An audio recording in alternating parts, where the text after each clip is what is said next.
Fourth division clubs most seriously threatened meet today, bottom of the table Rochdale and the club who were such a force in the 60s.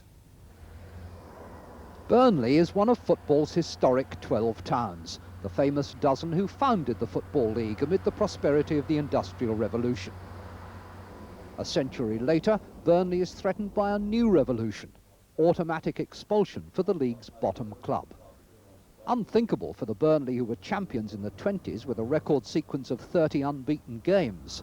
Unthinkable for the club who were champions again in the 60s and reached the FA Cup final for the third time, losing to Spurs. The year previously they were in the quarter-final of the European Cup.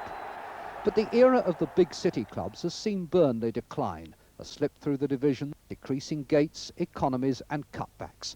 Burnley scouts no longer trawl for talent by the shoal.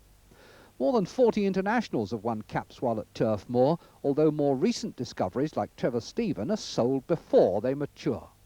But still battling on is Leighton James, back for a third spell where he started in the first division as a 17-year-old. He feels the pain.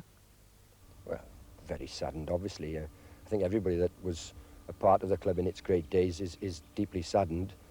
But it's something that has to be faced up to. As I say, it's not something you can just bury your head in the sand about and say, oh, well, you know, it's too good for this, it's too good for that. It's got to be faced up to, and the sooner that people face up to it realistically and say, yes, we can go down, we may not have a league club here come August time, then the sooner the problems can be sorted out. What are the problems? Basically, the team hasn't been good enough. That's not being clever, it's just a point, isn't it? It's a matter of fact that if your team's not winning games, it finishes at the bottom of the league. And the only reason your team doesn't win games is because basically it's not playing well enough. The stunning goal that Ashley Hoskin scored at Swansea in February may have been no more than the brilliance of a dying comet. 11 points from 12 games since have brought Burnley to their present plight. It's a situation that the late Bob Lord, the club's great post-war motivator, could never have conceived.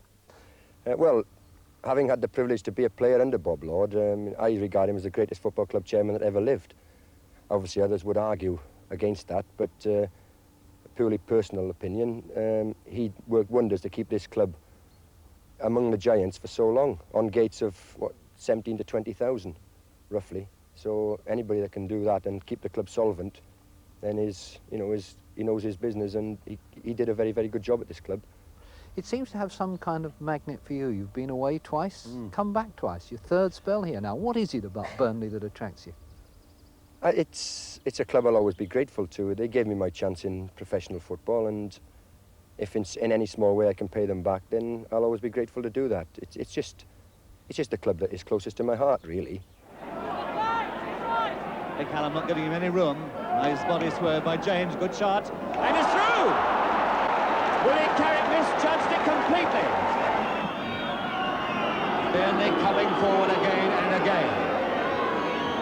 James, good shot, it's there! A great equaliser by Leighton James. That was a very good shot. It's just that kind of a community, it's that kind of a town that a lot of people, other than myself, have gone away to other clubs but finally come back and settled in the town. When you've got Andy Lockhead, people like that. Arthur Bellamy himself has been to Chesterfield and finally come back to the town to settle. And numerous others have left the town, gone to play at other clubs and come back and settled here after their playing days are over. It's just that kind of a town. Can you contemplate the possibility that in 6 months' time there might not even be a league club in Burnley? You've got to, haven't you? League positions don't tell lies.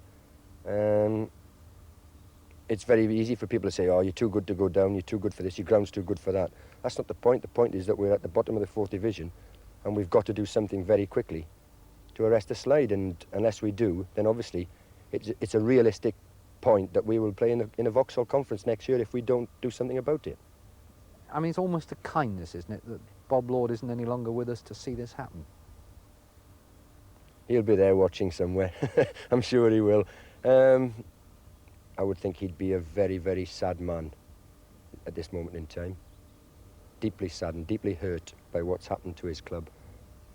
Yes, it's hard to believe Burnley, as one of the founder members, may not be around to celebrate the league centenary next season. Dundee United's problems are all happy ones. The proud history